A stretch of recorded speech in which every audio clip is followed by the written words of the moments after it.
There's some things going on here in Indiana that I'm sure people are generally unaware of.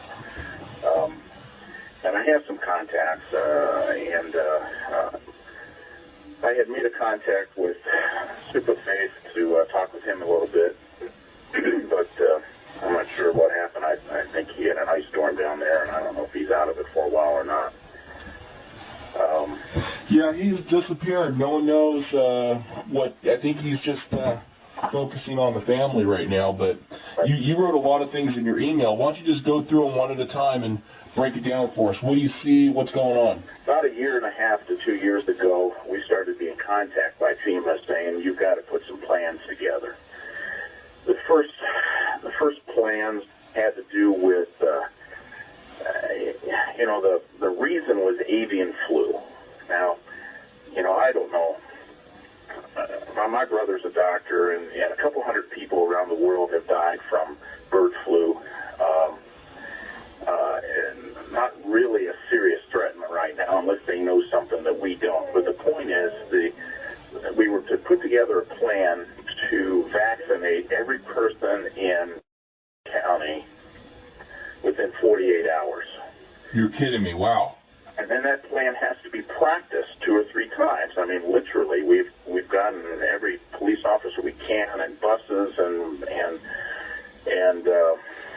volunteers, and set it up. And logistically, it's just really not possible to do. I mean, we've run through this thing 100 times and in our heads, and several times dry runs. It's just not logistically possible. But the point is, they want to be able to vaccinate people very fast. For some reason. It might be bird flu, but my brother's saying that, bird flu really, is an event right now, unless they know something we don't know. Then the Sheriff's Department started getting long questionnaires. I got one myself. I didn't fill it out, and lots of questions. What kind of resources do we have? What kind of, how many officers? What can we handle? What are you going to do if Chicago has an emergency and you have 400,000 people heading in your county? Where can you put mass graves? We need to know spaces of mass graves. How many can you handle? Can you handle bodies from surrounding counties and those types of things? And we're going, what the heck are you guys talking about? Tell us what's going on. Oh, nothing's going on. We're just contingency plans. If something ever happened, we just really need to know how to handle things. And then I was contacted by Homeland Security through what they've got. What we have to do is have what is called a hazard mitigation plan. All right, well, that sounds good. And what they're saying is, FEMA is saying that disasters are costing them too much money. So we've got to have a plan to mitigate the damage from disasters if a disaster ever happens. And I understand you've got New Orleans, you've got fires in California, and you've got tornadoes in Oklahoma, and you have those things going on. But we're looking at them going, look, we're in the middle of a cornfield. What kind of disasters are we talking about? Oh, earthquakes and, fires and flooding and tornadoes. And okay, well, what are the real chances of those things happening to us? Oh, it's very rare, but still, we want to have mitigation plans. What kind of stuff you talk about? I just had my last meeting today with them, in fact.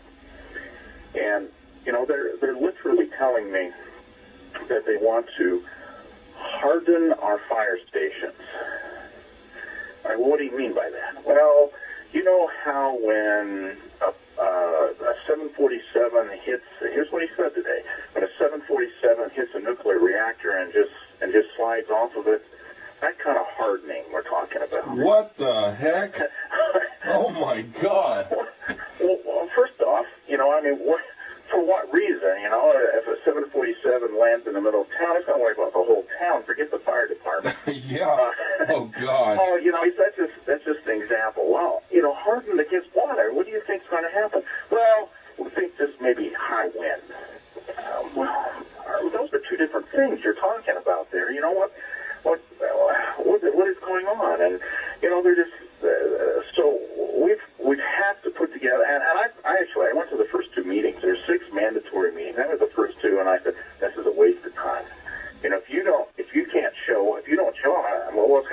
well, we don't know, but the law says you have to be involved in it. So we set up this meeting today and had this final meeting. But when we first got there, they laid this map out. It's like 10 feet by 5 feet of the whole county. And he said, we want to know every important thing in this county. We want to know where police departments are, where weapons are stored, hazardous material, where can we land a helicopter, where are the airports, how big of a plane can you land in those airports, where are all the bridges, where are all the power stations, where are all the generating stations, where are all the substations. I mean, they literally want to know everything. And I'm sitting there thinking of this as, and I'm thinking, man, if there was ever a martial law, this kind of information is exactly the kind of stuff they're going to want, because we're just laying it all out for